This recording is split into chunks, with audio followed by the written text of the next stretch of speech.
Okay, Nick, can we start with a bit of introduction about yourself, your background, and how long you have been running this? What all this is for the audience? Yeah. So I've always been an entrepreneur. I can go back to being a kid. Most people who are entrepreneurs go back to something they did as a kid. I had a carnival. I sold baseball cards. I did anything to make money.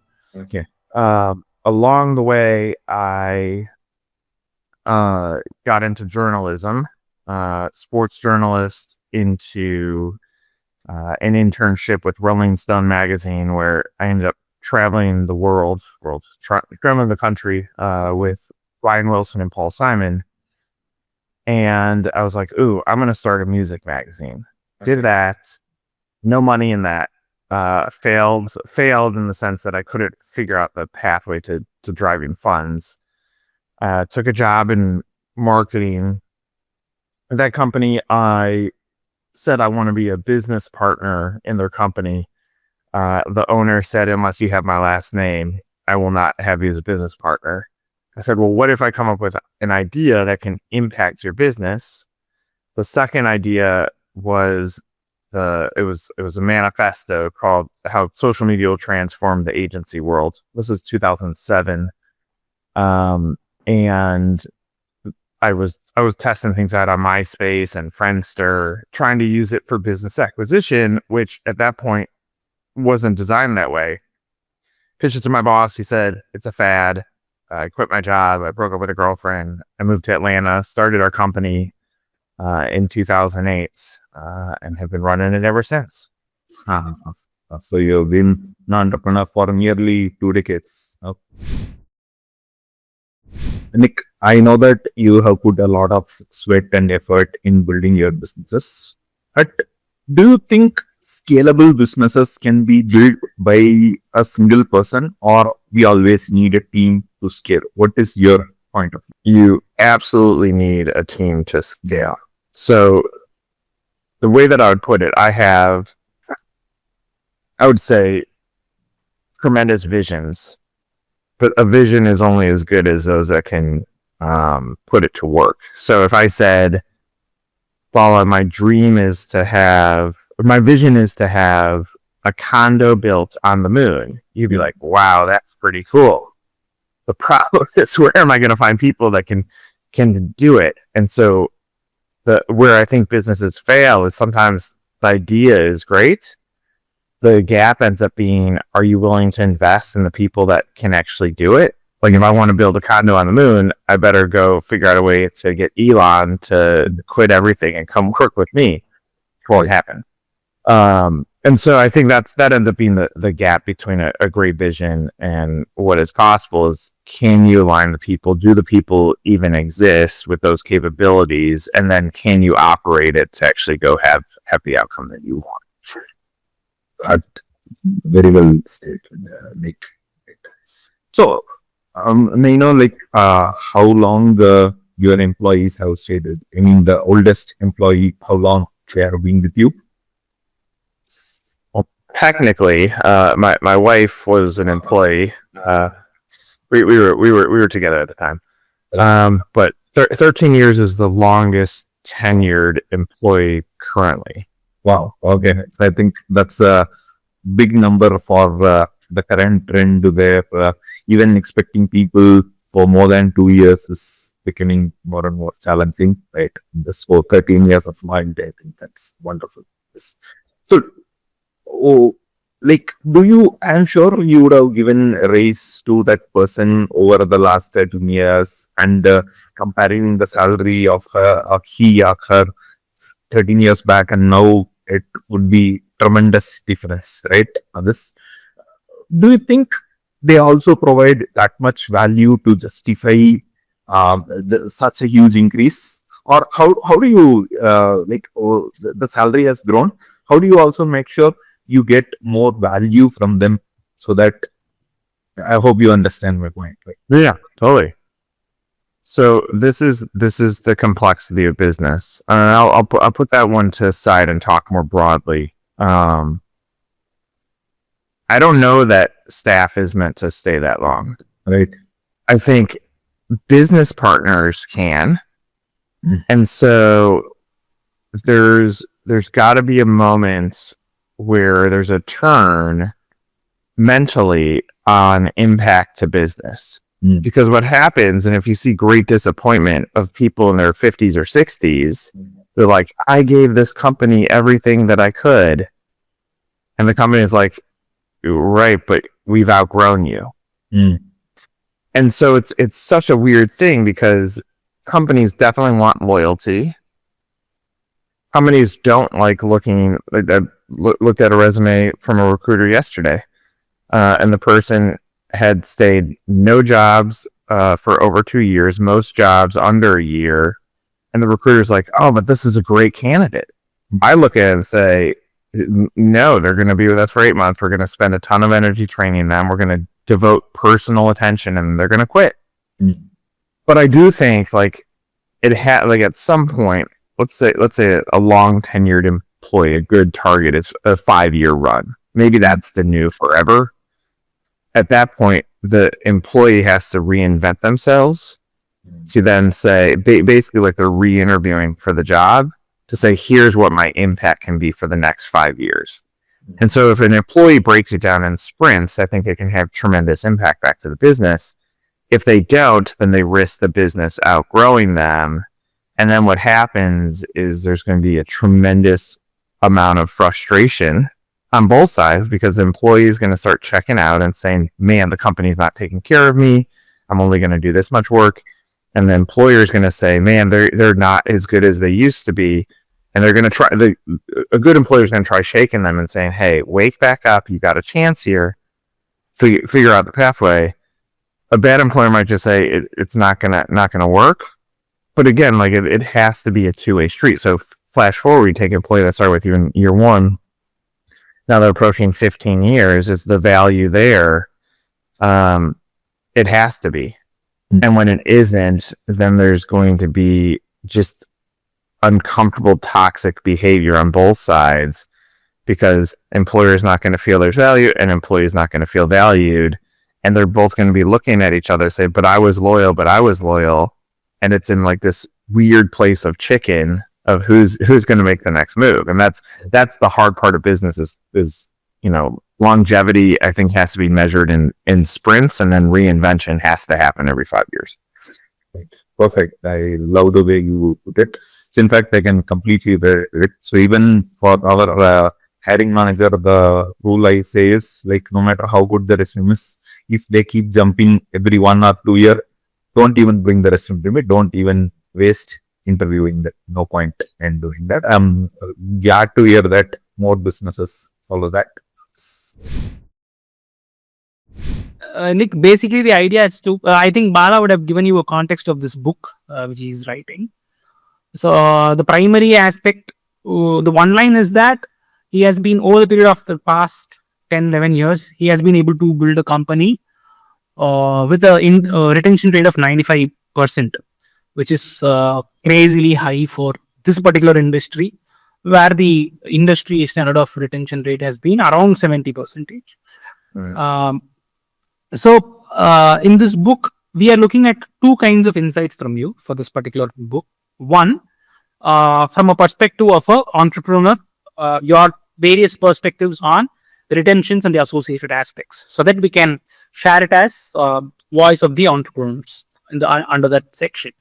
On the second front, you have been our valuable client. You would have experienced working with Techno-Tackle.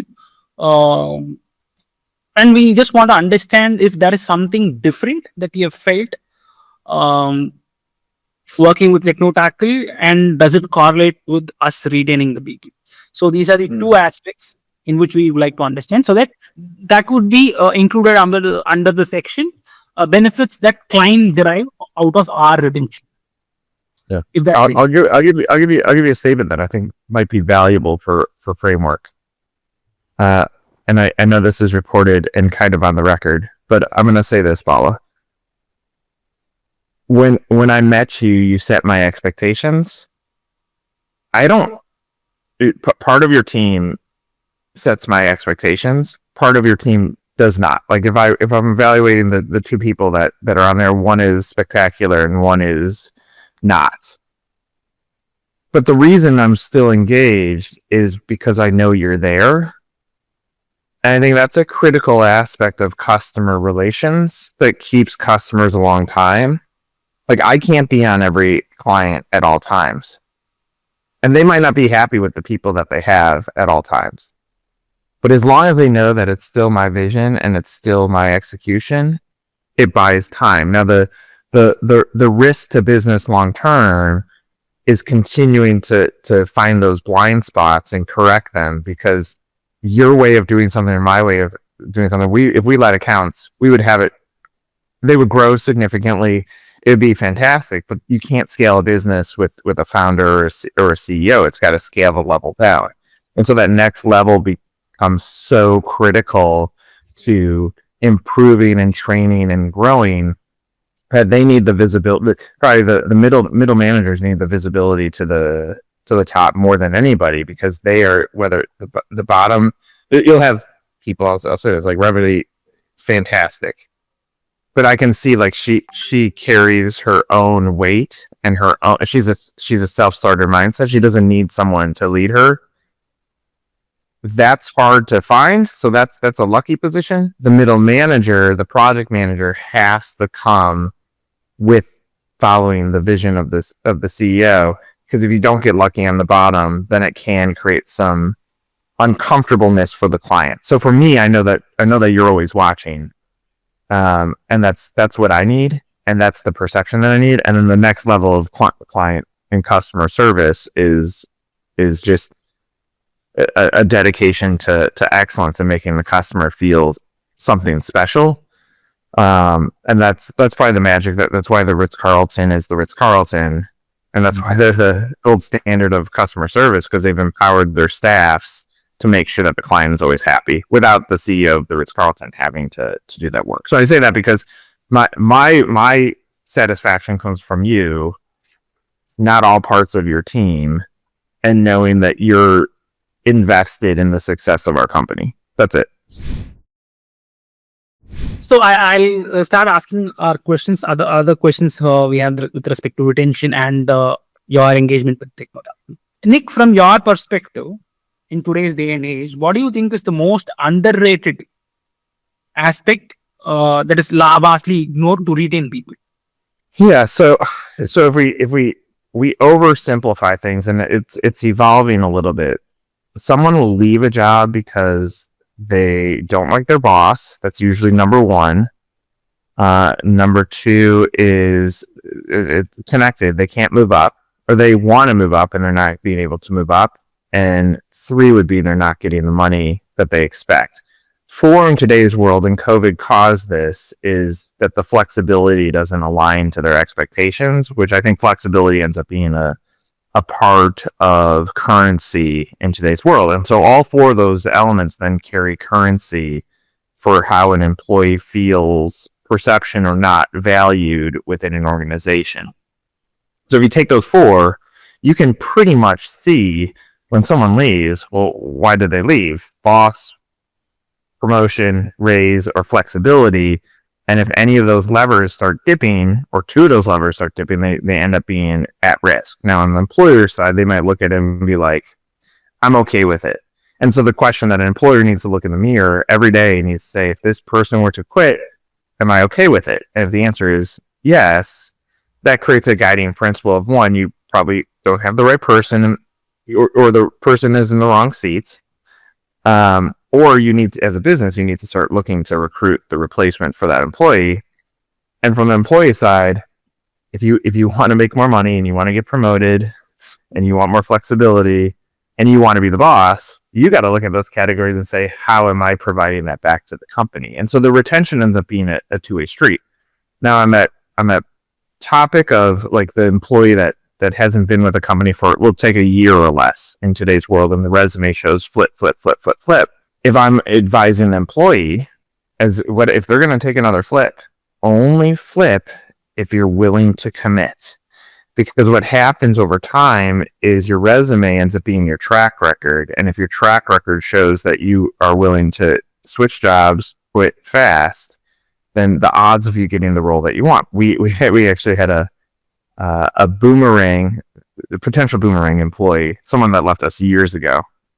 She reached out and said, I saw this job posting. I'm interested in this role. And I look at it and say, jump. Never been in this role. Said, I wish you well. I hope all is well, but we're looking for something else in this position. And so I say all that because the retention code ends up being on both sides of, can the employee recognize these, and can the employee even just play the politics of what it takes to showcase to the employer that they're willing to win in each of those 4 categories. Absolutely. Great point.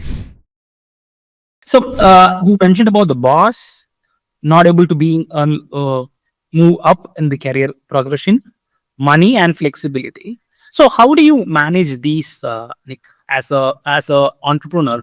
These are the 4 levers that you have to retain people. Is it done at a blanket level, company level, or is it done on a case-to-case basis? What are the few real-world aspects that you do, strategies that you take, things that you have implemented in your business on these 4 fronts?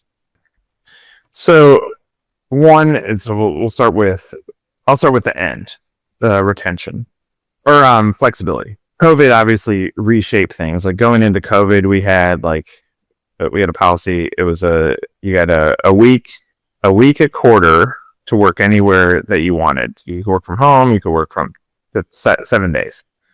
And it was like, now it's like, well, we're in the office 3 days a week. So you automatically get 8 days a month. So that's actually 24 days a quarter where you have work from home. And so what was flexibility going into COVID and what is flexibility now has changed. So us having bookends of the week on Mondays and Fridays are work from home. You're only in the office for the 3 days. That's important. And we have to have a blended flexibility because we are in multiple states. And so majority of our team is now moving in Chicago, but there's remote folks. And so someone that is in Chicago may be like, this is unfair. I have to commute to work while this person gets to stay at home. And so that's a careful balance. People celebrate weekends. So we have more flexibility on Fridays. Day can end at 3. As long as your job is done for the week, you can end at 3. Now, as a cliff note, like we put 3, everybody's going to stop at 3, whether they've done the job or not. And it's an interesting case study because they don't follow rule number 1, which is do your job. They just say it's 3:00. I'm done. I'm off. And so that's a careful thing that companies have to be with flexibility, is if you give it, they're going to take it. They're going to take it no matter what, whether they're willing to give what it takes to get that flexibility. Now, in the past, if I go pre-COVID, like our media relations team, it was results driven. If they got the results that they needed for the week, they could leave on Fridays whenever they want. Whenever that result was hit, they could leave if they wanted for the week. But they also were conscious that if I leave early on Friday, that might impact my week the next week. So I might have to stay late on the next Friday because I didn't get a jump start. And so it created this self-starter balance. It's hard though, because KPIs are a stressor on humans, and we've almost turned into everybody gets in an award society. And so when you get an award just for participation, it makes it really, really tough to build KPIs. High performers love them because they love making more money. Low performers want the money without the work. And so it's a really tough thing. So we've built all these flexibility elements back into the business. See, always in any organization, there are performers, there are average performers, there are low performers. How do you went about implementing it in real time? Because if someone is doing well, you give them flexibility. Someone is not doing well, you told about the downside. What are the challenges you faced in implementing it? And Lots. Yeah. And then okay, so if as in there are organizations like a McDonald's. I'm sure McDonald's puts a little bit of energy into the people that they hire, but they more focus on, can they fit into the operational model? If this person's job is to put the ketchup on the bun, that's all we need them to do is put the ketchup on the bun. You don't have to think about grilling the burger, just put the ketchup on the bun. And so they've totally operationalized the business that the people are irrelevant. In a service business, I think every service business hires the line I would say you can't train sunshine. So if someone shows up and smiles and is warm, that's not trainable. If someone shows up cold and standoffish, you can't train that. And typically for a service company, you dismiss that person. The challenge is that means all low and average performers are good people. And so when you hire an organization of good people, even if they're a low performer, their peers, a high performer, is still going to look at them and say, I love working with them, even if their performance is off. And that's the tricky part of being in the service industry, because now, even though the tension would be to protect the high performer, I'm going to let go the low performer. That's one part of the element is low performance at work. But then you got to look at, well, what's the impact from a culture? And that's the complexity. That is the total complexity in this thing, that when you're in an organization that hires good people and that everybody's a high performer on being a good person, it's really hard to still call out the low performer because everybody's like, well, they're my friend. That's the biggest challenge in trying to navigate that storm. So how do you handle it? I mean, I think most of the SMEs have it in reality, because if you're a brand like Apple also, you can attract cream of the talent. In SMEs, it will be a mixed crowd. So how do you handle it in real world in your company? Yeah, I mean, I would say it's a lot of trial and error. I mean, I'll tell you, like on our media relations team, if I go backwards in time, call it a base salary would be $40,000 a year. Our expectation would be in our KPIs was 12 interviews, 8 secured. An interview would be, I'm interviewing like this, I'm talking on a podcast. A secured would be when the podcast comes out. So that was a weekly KPI. Now, part of the magic of that weekly KPI, we didn't need them to hit 12 and 8. We were okay with them hitting like 8 and 6, but we had to say 12 and 8 because when we tried saying 8 and 6, they did 6 and 4. And if we said 6 and 4, they always underperformed. And so we took the numbers up. The problem is then the sales component created so much stress. Okay, so let's erase that. Well, now let's take our salaries up to market. So now a salary, call a base salary for media relations, could be $50,000 to $60,000 depending on your experience. So there's the baseline. If you get 8 interviews in a week in our organization, you get $100 bonus. That gives you an opportunity on a weekly. If you hit all your weeks, that's $5,000 in additional salary increase, bonus increase. And then we said, if you get the 12 and 8 for a month, 48 interviews in a month, we're going to give you a $1,500 raise. So you can have opportunity. You want to make more money? You could take as much as you want. And we can point towards there have been people that can have that performance. So this is me, again, trial and error. I launched this going into this year for 10 people. I think we've paid out maybe $1,500 in bonuses. And those 10 people at this point, that is now 10 times 4, 10 times 8, that's 80 opportunities to get a bonus, and only 15 bonuses have been paid for work that is subpar of what we're asking for. And so I say that because as much as I was like, man, I'll dangle the carrot, what I'm seeing is we may have not hired people that have the go-getter attitude, and they talk about pay me more, but they're unwilling to do what it will take. And so now as an organization, I got to make some hard decisions. I got to now go overinvest in the team. I'm going to hire the next, say, 6 to 8 people into the team where we're going to over budget for this so that we can go through a transformation. So we start getting people that are like, yeah, of course I want to make $18,000 more a year. And it compounds. You're here for 2 years. You've increased your salary by 36. So you've gone from $50,000 to $86,000 in media relations. Now you're one of the highest paid people in media relations in the country. And so that's what two years of just doing what a good job would be. And then we've attached data back to that to say, well, how much time does it take? Because we can look at all the data and we're like, actually, everybody is capable of doing this because we have the time of the week. It should take 20 hours of work to get the high performance.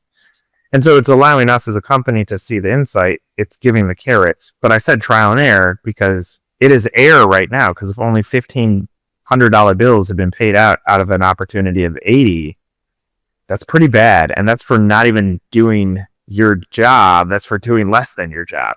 And so it means I don't have the answers is the truth. I'm going to continue to try to figure things out. I think that's what entrepreneurs do, but I definitely don't have the answers. Great. So your approach has been trial and error, and you try to align their incentives on a variable basis. You try to show this is what you will get if you do this. So with that one. But what you figured out in the process was the input persona of the people you hired. They didn't have the go-getter attitude. Am I right? That's right. Got it. Certain roles, if they're standard, then it's you have a larger supply and you have more options to recruit from. If there is going to be a lot of personality component involved in the performance of that particular role, then you feel that it may not be that standard as. No, I mean, like if you think of like take traditional PR, like if you dream of being a PR person, you're like, ooh, I want to work with a Hollywood actor where I just show up at fancy events. Sure, that job does exist, but that's like 1%. The rest are like, how do we support small businesses that need more leads, that have high pressures, that want to grow? That's a very, very tough segment to work with, and takes a very special mindset. And so the mindset exists. Like if I said, our agency is only going to hire people from finance. Well, one, I wouldn't have the money to pay those salaries because the salaries are so high. But those are the types of people that we probably need to operate the business. So it's like this really tough thing, which the agencies that do the best in marketing, frankly, are the ones that have co-founders who are equal contributors back to the business, because you have two people that can grow two portfolios, which probably gets them over the hump of, say, the $10 million mark. I started the business solo, no partner. So I'm now in this place like, can I train people to be entrepreneurial? Am I willing to invest in an MBA to come be our COO or our vice presidents to take us to the next level? That's a mindset thing that is up to the entrepreneur, the visionary. Great. It was very specific, and I am also running a company. I face similar challenges in our industry. It's consulting. A lot of subjectivity involved. I truly resonate when you say that for ID, it might be a bit more standard for, but something like a PR agency or consulting, it's slightly different to define that input persona itself. It's a combination of multiple things. Yeah. But one thing that I understand from what you said is getting the input persona right is very key. Get the input persona right, show them what they get, and do it on a trial and error basis. If it works, if you exercise accountability and you do it as an experimental basis, if it works, then it sustains. Is that what you're saying? Yeah, and totally. And I think I'll give you another one for higher level positions where I haven't pulled the trigger on this because of the reaction. I went to our vice presidents. I said, I'm thinking about this. I said, I'm going to take all your salaries down. Your base salary is now $100,000. And they all make significantly more than that. I said, however, I'm going to give you somewhere between 3 and 6% based on longevity ownership of your portfolio. So that means if you have a $2 million portfolio, you're not making 100, you're actually making 120 because you get the 6% of that portfolio. I go, so one person, no longer with our company, goes, so you're gonna take money away from my family? I said, no, let me show you something. You actually, if I triggered this today, you make $20,000 right now. Instantly. She's like, yeah, but if the clients leave, I lose that. I go, that's the point. You keep the clients, you grow the clients, you make more money. And it's interesting because an entrepreneur would say, absolutely, I'll do that. An employee doesn't think that way. And so I saw it. There's this gap between, there might be a desire to want entrepreneurial mindsets in a company, but there's a gap because they don't really have it. They want to be an employee. They want their steady paycheck. They don't want the pressures. And so it's interesting to watch that because that's at the highest level of people that make a significant amount of money. They're unwilling to risk it. I had someone years ago. They came to me and said, I want equity in your business. So we can have that discussion. I said, but just so you know, if we have to do a cash call next month, you own 10% of the business and we need to call for $100,000. You do know you're going to have to come up with $10,000 to be a part of that. Well, I don't want to do that. Well, that's not equity, that's bonus. And so it's interesting because most don't have the mindset, and entrepreneurs love the entrepreneur mindset because they're like, I eat what I kill. And so the businesses that work, that accounting firms, law firms, where there is a base, there's a comfortable base that pays your bills, and then lawyers eat what they kill. And so that's, and they become partners. And so how can you find that mentality in a different, or in a service business? It's really, really challenging. The last thing I'll say is when I quit my job, I wrote a column and it was titled "Catch the Entrepreneur Before They Catch You." And really it was me saying, like, I've caught you, old boss. Like I caught up to you. I've surpassed you, but I wanted to be on your team and you did not see me. Well, that's another thing that businesses need to do. They need to catch the ballas before he makes a decision to go create his own thing, and say, how do we celebrate you and be partners with you and give you the wealth and life that you want? When you see it, you have to grip it. And if you grip it, that's how you scale your business. Great. That's absolutely fantastic. In hybrid work culture, what is the to ensure retention? Now, previously, there is a lot of cultural bonding. You meet face to face quite frequently, but in the hybrid world, how do you manage retention in the hybrid world?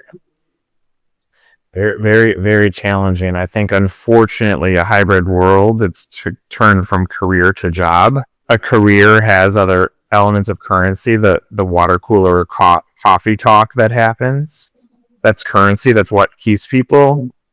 You can do it remotely like this, but there's nothing like breaking bread in person. We tried a lot of things like joint or like celebrations on Zoom and all the things. Every company was trying to do it. But if you're really realistic, like here's the hard truth. Almost every human being talks about retirement. When I retire, I'm going to retire, when I get to retirement, and how I save for retirement. Or celebrating the end of life and skipping through this career. And so when it's a career you love and you love what you do, then it's not a job anymore. It's just life. And so when people start talking about work-life balance, that means you don't like your work. If you love what you do and you commit to it, like I think of an athlete shows up early, they work out, they work on their body because if they do, they're going to make more money. They're going to get bigger contracts. In the majority of the work environment, people don't treat it that way. They don't study their craft and put it all in for the opportunity to make more money. They're comfortable making what they make. And so I don't think the remote world has helped from a cultural standpoint. I think it's made it more of a job.